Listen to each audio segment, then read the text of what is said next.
Welcome to Speak Out, Stand Out by Green Communications, where we're learning how to help our kids become better communicators. We believe our voices are the strongest asset we have, and our mission is to empower the next generation to use their voices to make a difference in the world around them. Whether you are a parent, an educator, or are just invested in today's youth, we hope this podcast will help you build confidence in our future, one voice at a time.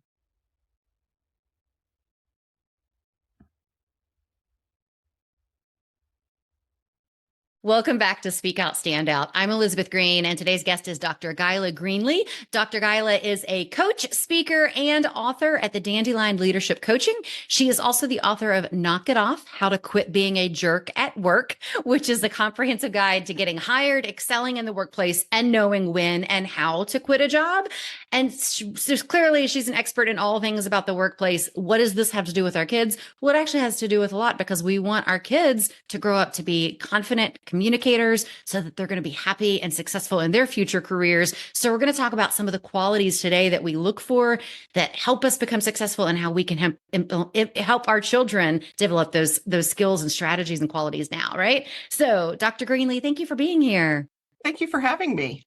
So, Dr. Greenly, first of all, how did you get to this point in life where your main focus is helping people? To say it like your book, to not be a jerk at work, to teaching people to get along with each other, right? I'm one of those weird people that have just always done well at work. I've made my mistakes, and in the book, I share a lot of those mistakes because we all do. We all make mistakes, and hopefully we are learning from them as we go. And I was an employer, I was an employee, and then I have a lot of friends who are employers, and just hearing the things that they're frustrated about, and then having raised kids myself, and their kids, their friends being over. I mean, there'd be, during the summer, I'd have 10 to 15 boys just living at my house. Thank goodness for the great big couch and ottoman out in the family room, and they just all sack out on that and stay all summer. And so I just feel like it's really important. I mean, a lot of us grew up being able to say that our parents taught us a good work ethic. Yep. And a lot of employers are now seeing that there's not such a good work ethic in a lot of the kids that are coming into the workforce. And I think that does a disservice to our kids.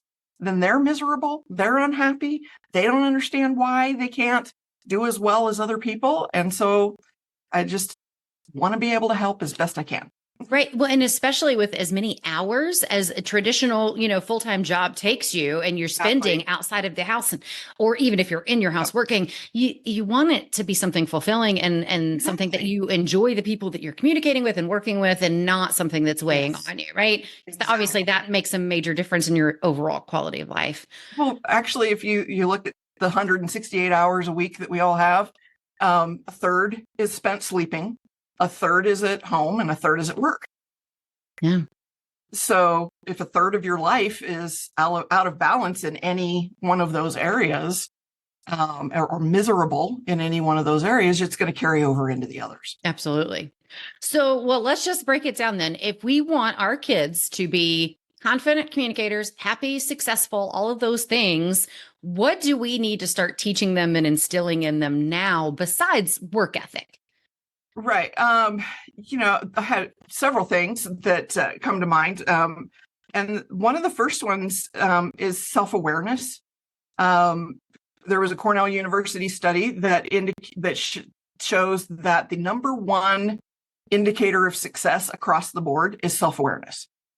And that can be an internal self-awareness as well as an external self-awareness. So internally, we're aware of our own strengths. We're aware of the things that cause us anxiety, and then by being aware of those things, we're able to then harness them and turn them in a good direction. External self-awareness is understanding how other people see us and being aware of how we're coming across to other people, how we're communicating with them. I know what I'm trying to say, but is the person I'm talking to understanding what I'm saying? And the more aware of those, of our own behaviors, our own little, we all have our little idiosyncrasies. And if we can become more aware of those, then we can adapt our communication to the people that we're talking to be more effective. So that's kind of a quick little answer on the self-awareness part. Yeah. Well, and before we move away from self-awareness, I wanted to talk a little bit more about that, because you hit on a key thing. And I think this is something that it's a constant struggle in my house too, with my kids and my spouse. Sometimes we'll respond in a way that we don't mean to come across that we're irritated or something like that, but they take it that way. Right. Yeah. And then and I know that I'm guilty of it. If they call me out and they're like, why are you snapping at me? I'm not snapping at you. Well, now I really am. You know what I mean? So I think that's a major challenge for adults too, to understand that sometimes what we mean is not what is perceived. So how do we teach our kids that? And that is a difficult thing. And I think, one of my children, she thinks that if you are stern, if you speak sternly to her, she takes that as yelling at her. Yeah. And so then other people, I've never yelled at you, but in her heart, she's just been yelled at because you've been harsh with her. Mm-hmm. And so I think that's part of that starting to understand how other people respond. And we can't change necessarily how other people respond, but we can show grace and compassion. And so I think as parents, we need to remember that, yes, we're the authority figure in our kids' lives, but we also need to show them grace. We need to show them compassion. We need to apologize when we're wrong. My daughter has a group of friends that she's an adult now, but they have what they call the bad dads group. Because they've all grown up with some issues with their dads. But one of them said something about their parents, and my daughter says, "Well, doesn't your parent ever apologize to you?" And they were like, "No, my parents would never apologize. They're always right." And my daughter said, "Well, that was one of the things my mom has always done. If she's wrong, she admits it and she apologizes." And I think that's a part of humility in our own hearts. Being able to be humble enough to admit to our children when we're wrong. And I think that goes a long ways towards teaching them to then show humility to others. Yeah. They say everything we're teaching, everything that we're living, we're teaching another human being to live. And we're teaching another human being how to be an adult by adults. Right. And kids are big hypocrite detectors. It's true. My dad used to always say, do as I say, not as I do.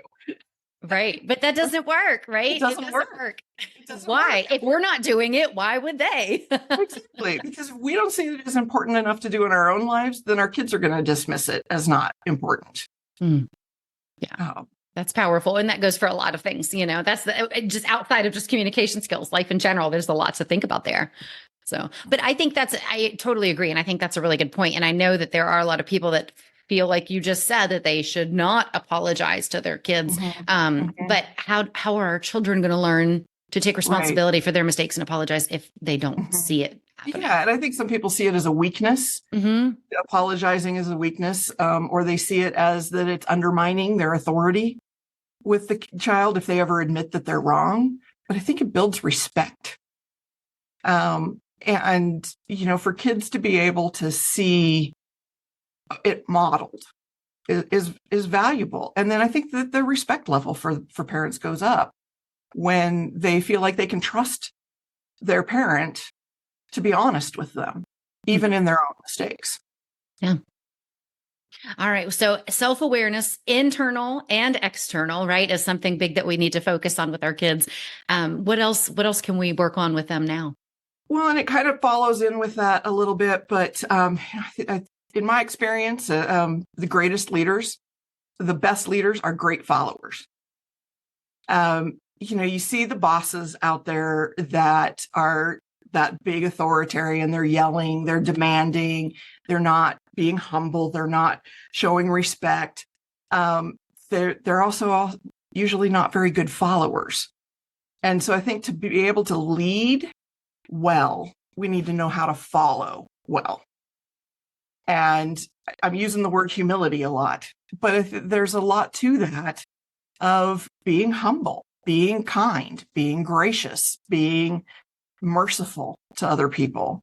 And when we can instill those kinds of qualities in our kids, then they're not as apt to defy authority. I was raised a military kid, so I very well understand the hierarchy, the chain of command, Yeah. Kind of a thing. But then there's also, my dad was Navy, but the Marine philosophy is leaders eat last. And I think Simon Sinek has written a book with that title as well. That servant leadership, that when we are able to serve others, that is a form of leading. And it comes out of humility and care for the other person and wanting to serve them. And in so doing that, you become that dichotomy of leading and following at the same time. I think that's so interesting to hear, because I think most of us want our kids to be leaders instead of followers, and especially we think about just middle school environments and things like that. We don't want them to follow the bully or whatever. Right. So it is really interesting to hear that, no, actually that's a really great quality too. And for some reason we put it as a negative, when we think about it. Yeah. We have a tendency in our society anyway, I think, to see being a follower as being a doormat. Mm-hmm. You don't have to be weak to be a follower. We all follow somebody. And I also believe that we all lead. We're all leaders in one form or another. We just have to decide what kind of a leader we're going to be. And, we're leaders, even the kids, are there leaders within their family dynamic? So oftentimes you'll have the oldest often tends to become a real leader in the family, or you'll have a personality type in a child that is driven and tends to lead the pack of kids at school, or, they're leaders in academics or leaders in sports, or, there's a lot of areas that kids, and, my son went through a period where he made a poor choice. It wasn't life altering, but it was something that it needed to be addressed. And, a friend was there who said to him, "You're already a leader. You just have to decide what kind of a leader are you going to be. Are you leading for good, or are you leading for bad?" And that stuck with my son. And he's really mulled on that a lot. He's 30 now. And he still sometimes goes back to that and thinks, what kind of a leader am I going to be today? Yeah. Well, how can these are great concepts, right? Right. But how can we actually teach these things at home? And especially, I think of, at home, normally the parents are the leaders, right? Our kids are forced to be the followers, even if they don't want to be in a lot of situations. But how can we either flip that or teach them how to be a good leader and a good follower? I think, some of it is in giving responsibility. Even from a young age, let them figure it out on their own. I have a granddaughter that's just turning 1 in a couple of weeks, and it is so fun to watch the wheels turn in her head and just watch her approaching problems. And I think the more that we let them figure it out rather than jump in and solve it for them, that builds their confidence, it builds their self-esteem, it builds their problem-solving skills, and makes them have confidence in themselves that I can do this. And that's a lot of what leadership is too, is having self-confidence to know that I can lead. But I think in following, there's a security as well, that you can be secure enough within yourself to submit. And that's a hard thing to teach. I think of the kids that I've known that are so calm and self-confident. They have parents that teach them a lot of things, whether it's fishing or hunting or how to drive a four-wheeler or how to mow the yard, and then give them that responsibility to do that. They're building, while teaching them a work ethic, they're also teaching them a self-confidence. And with that self-confidence, then they can feel less like they need to fight whatever anybody's throwing at them. Does that make any sense? It does. It does. And when you're talking, like I'm literally visualizing my 11-year-old, almost 10, he was 10, I was 11. He is pretty much the kid you just talked about. And he has, I think a big part of that is for the past couple of years, he's had a job where he takes out trash cans for some of our elderly neighbors, takes them out before trash day, puts them back up the next day. And he has, I think that alone has helped him develop so much self-confidence and also a good work ethic. But I just have to share this with you because it's tied so closely to what we're talking about. He has his little best friend is he works with him, right? He has a part of the job taking out the recycling bins. Well, sadly, our city is canning the recycling, I think funding or whatever. And so I told my son, I said, well, you have to make a choice now. This is your business. You can either let him go, or you can split the responsibilities and take a lesser pay. And he thought about it for a quick second and he said, I'll keep him. And I was so darn proud in that moment, absolutely. It just made me feel so good. But again, I think that he has built up his confidence and his self-assuredness he's in a very quiet way because of having a responsibility like that. So I think it's so important, whether it's like a job that you're getting paid for, like you said, mowing the grass or whatever, that having something that you're contributing to in some way to your family. And everybody wants to feel like they're contributing something. Yeah, exactly. Yeah. And I think another great thing to do with kids is get them in a role to volunteer. Take them down to the local homeless shelter and let them help serve a meal. Go on family missions trips if that's something that if you have a faith-based life, get them involved with helping at your church, helping as an assistant in Sunday school, or helping with Vacation Bible School, or going and helping with roadside cleanups, or any of these things, giving back to their own community, and also seeing people living in different circumstances than themselves. I think helps to grow that humility in them and that servant's heart in them, and an appreciation for the life that they have, which I think works together towards that humility and servant. Yeah. And obviously gives them the ability to communicate with people in different environments and things like that, and to build those communication skills that we always talking about here. Yes. And to be able to talk to people in a different cultural setting, or a different socioeconomic setting, or something. It's important. And when you get into the workplace, you're communicating with all kinds of different people, whether it's your coworkers, your boss, the customers, whatever it is. You have to have adaptable communication skills. To meet people where they're at. So I'm going to throw a little curveball at you just based on what you just kind of said. And I'm thinking about work environments where we're working maybe with somebody that we just don't really gel with, right? And our kids, whether they go to public school or they're homeschooled, they're probably somewhere in their world is maybe another human that they just don't always quite get along. How can we take those opportunities to build skills in them, because that's not going to go anywhere, right? They're just going to face more of that as they get older and their world gets bigger. So how do we teach them from a young age to work with somebody, to deal with somebody, even if they're not your best friend? Right. And I think one way is try to guide them to get to look at things from the other person's perspective. Try to put themselves in the other person's shoes. It's not always going to do the trick, but sometimes if we can kind of think, well, where is this person coming from? Why did they just react the way they did? Is there something deeper that I don't understand? A lot of times the kid that's the bully at home or at school is dealing with some serious issues at home. Yeah. You're not always going to be able to find that out, especially as a kid, but just trying to think, why might this person be treating me the way they're treating me? And just accepting not every personality is going to gel. It's a much deeper concept, but I am master certified in personality type with Type Coach. Mhm. and learning about like the Jungian personality types, or like kind of like type coach.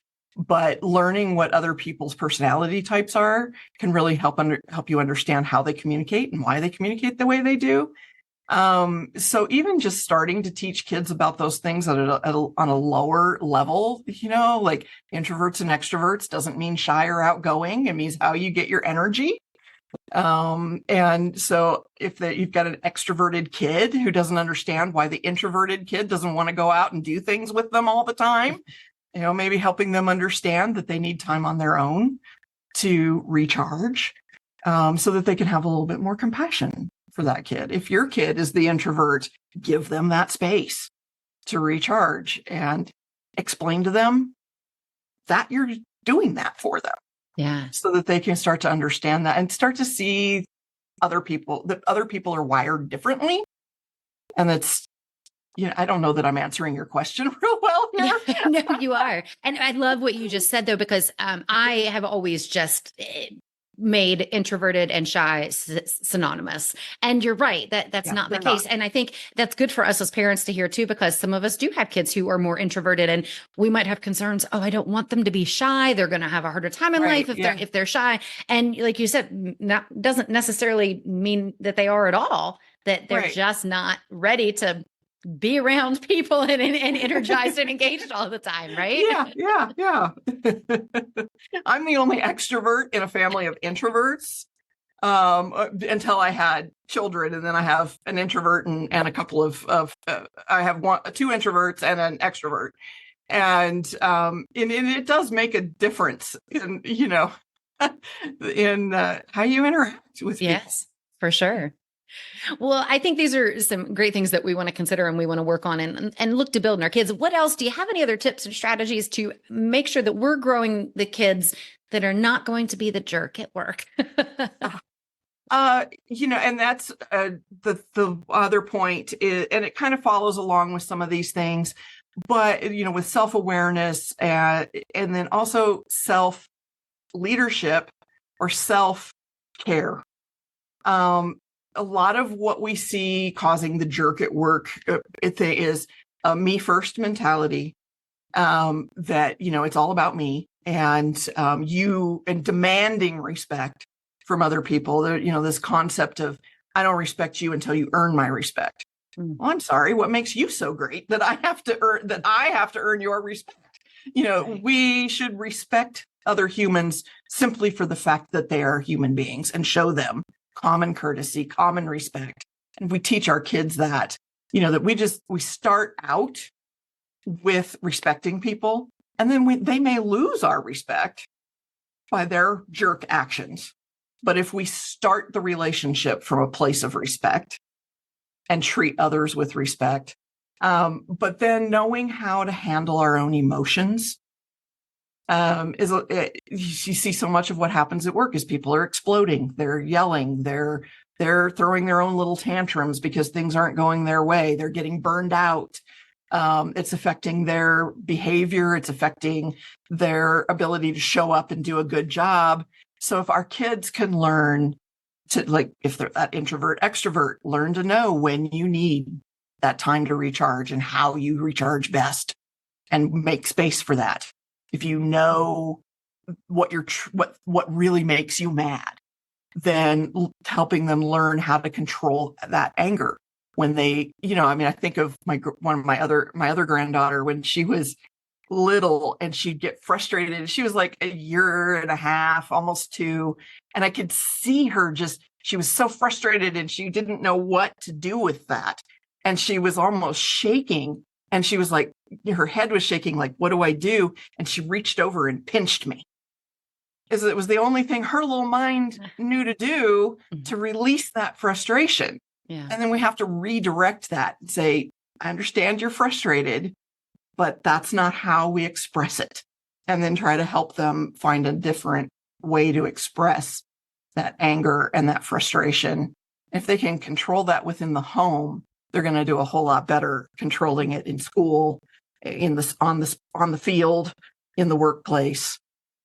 That makes sense. And then know how to how to know how to recognize when they're getting to a meltdown point and redirect themselves before they actually melt down. So that leads me to just another question. What about, let's imagine our teenagers who are getting their first jobs and they're out in the workforce, and maybe they're, taking orders at McDonald's, right? And then somebody's being really rude to them, and they know that this is making them angry, but with their job, they can't just walk away. They still have to see. Do you, I know that's a random question, but do you have any tips, strategies that we can tell our kids, like, if you're feeling like this at work and you can't get out of the situation, what should they do? That is a tough one. And our natural human reaction is to want to push back. And, we always use that phrase, take the high road, or you be the better person. And then you can get frustrated and go, why do I always have to be the better person? But maybe even role playing with your kid. Be that nasty customer and let them practice it out at home before it ever actually happens to them at work. So that, it's like muscle memory, it's like the sports kids, they're training all the time. Our people in our military are training all of the time. It becomes then a muscle memory. We like to say, well, you don't know how you're going to react until you're in that moment. Well, if that's always true, then why do we train? We train and we practice and we do these things so that when we are in the heat of a moment, there's a part of our brain that will just take over.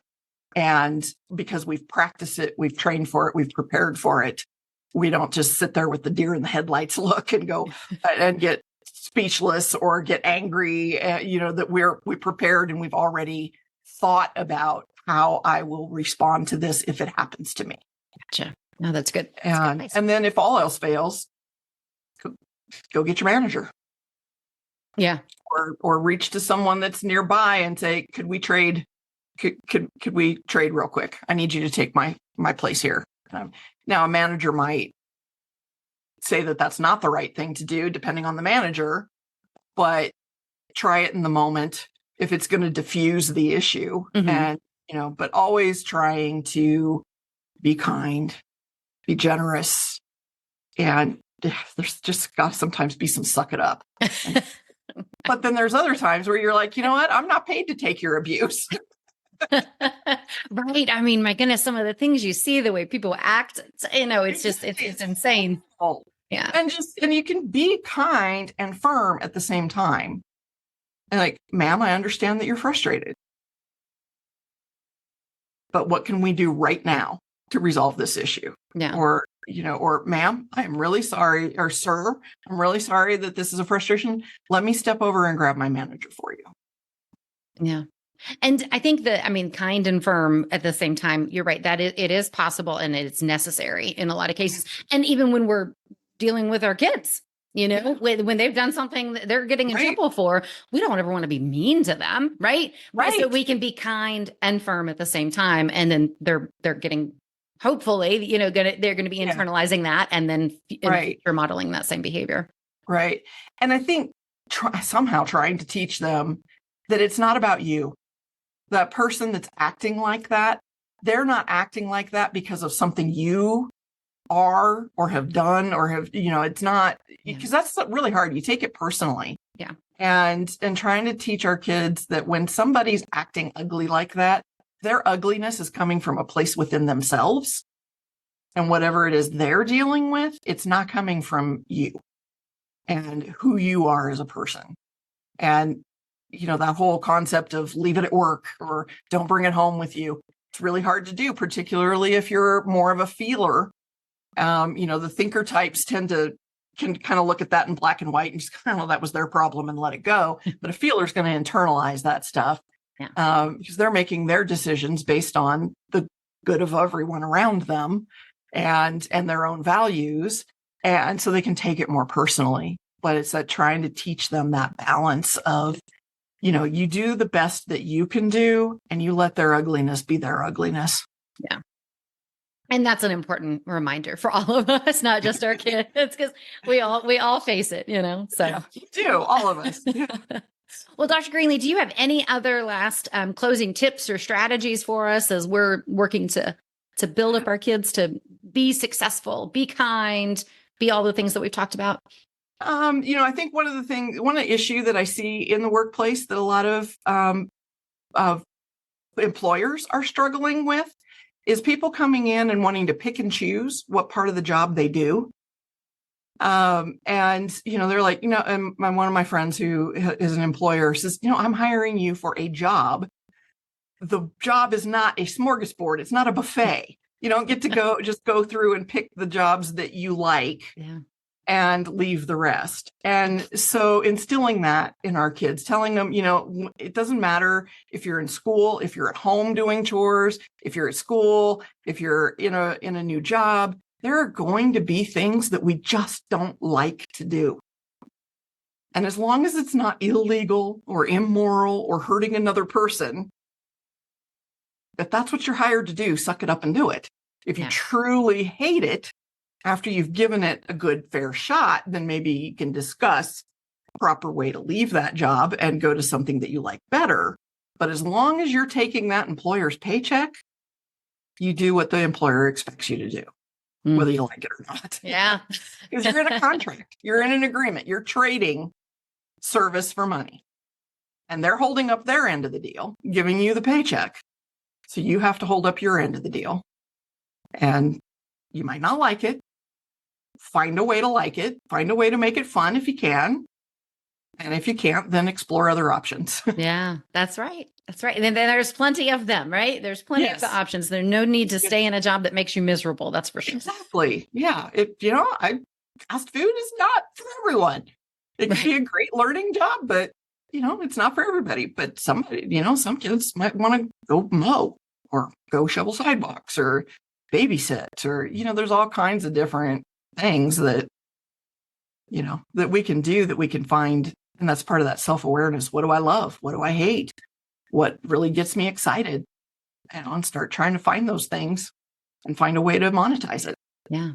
I have actually just one last question for you. And I don't know if you have any data to support this off the top of your head or anything, but do you know anything? Does there seem to be a stronger work ethic in adults that had jobs as teenagers? Because obviously not all teens work, right? Yeah, do we see a direct correlation with that? I think there have been, I don't have the statistics at the top of my head, like you said, but there have been some studies and some correlations showing that kids who have had responsibility, have had jobs, whether it's a paying job in the workforce or whether it's being brought into the parents' business or babysitting the next door neighbor's kids or something, it really does add to an adult work ethic and an attitude of taking pride in what they do. Yeah. Okay. I figured so. I just wanted to ask because as my oldest is 15, and so we're getting to that realm of is he going to have a job? And I had a job the day I turned 16. My husband didn't have to work as a teenager, so we have this discussion. We have different opinions of it. Yeah, but I think that me working as a teen, also let them be kids. Yeah, for sure. Yeah. Because there's lots of time, as we know, to be the 24/7 adult. That's true. That is very true. Well, Dr. Greenly, this has been a great conversation. I appreciate all of your insight. And you have a book, which we talked about at the beginning, right? So if anybody is interested in checking that out, tell us a little bit more about that and where, what other things that you offer or provide that somebody might be interested in touching base about. Well, the book is kind of a tongue-in-cheek title, but you don't have to be a jerk to learn from it. And it's really separated into 4 sections. And the first section is getting to know yourself so that you can sell yourself better. And so it does talk about the personality types, appreciation languages, strengths, and that sort of thing. And then making a first impression from how you look in your appearance, how you write your resume, how you conduct yourself in an interview, what people can and cannot ask you in an interview. And if they ask that, what is it they're actually trying to get at? And then some tips on how to circumvent that and give them an appropriate answer. And then also then the third section is you got the job, now what? And it goes from as basic and early as you need to take some form of ID. You're going to have to fill out this paperwork, so there's some of that for the first time job person, but then it also goes into, what kind of attitudes or behaviors are going to get you fired, what's going to help you excel in that workplace and make you valuable, and make you get along better with others. And then the final section is how to identify if you're in a toxic workplace, and some ways that you might work around that. And if you just come to the point that it's time for you to move on, whether it's that you've outgrown the place or it's toxic or you're ready for a new challenge or something, how to do that and how to do it gracefully. Gotcha. Well, that sounds... There's checklists and journaling at the end of each chapter. There's a lot of funny examples from my own life, cartoons that are from real life. So it's a good resource for anyone trying to get into the job market or try to do better in the job market. And then, like I've mentioned, I am master certified with Type Coach. I'm also a certified facilitator with appreciation languages in the workplace. And so with my coaching and speaking, I just try to help people understand themselves better, understand that internal and external self-awareness, and develop personally and professionally to create better work environments. Well, and that is definitely needed by anybody, whether you've, like I said, like you talked about, you don't have to be a jerk to read the book, right? Right. Yeah. Going into the workforce, I think that honestly, this would be a great book for my son to dig into as he's getting to that point and knowing what to expect and how to. I love the point too about what they can ask you and what they can't ask you in interviews. Yeah. It's very interesting because especially as a woman and a young woman, Sure. we run into things like that and aren't quite sure how to respond. So well, this has been very, very helpful. We'll make sure that we link to the book and to your website in the show notes below. So if you're interested in checking that out, grabbing that book or connecting with Dr. Greenly, that information will be right below. Again, thank you for your time today. We really appreciate your insight. Thank you. I appreciate it. It has been a good time. Thank you. Thank you. If you are looking for more ways to build communication skills in your kids, grab our free mini lesson on how to craft a polished and professional speech out of thin air, along with 52 fun prompts so your kids can practice every single week. You can find that along with info about our upcoming public speaking and debate courses for kids at greencommunicationsedu.com.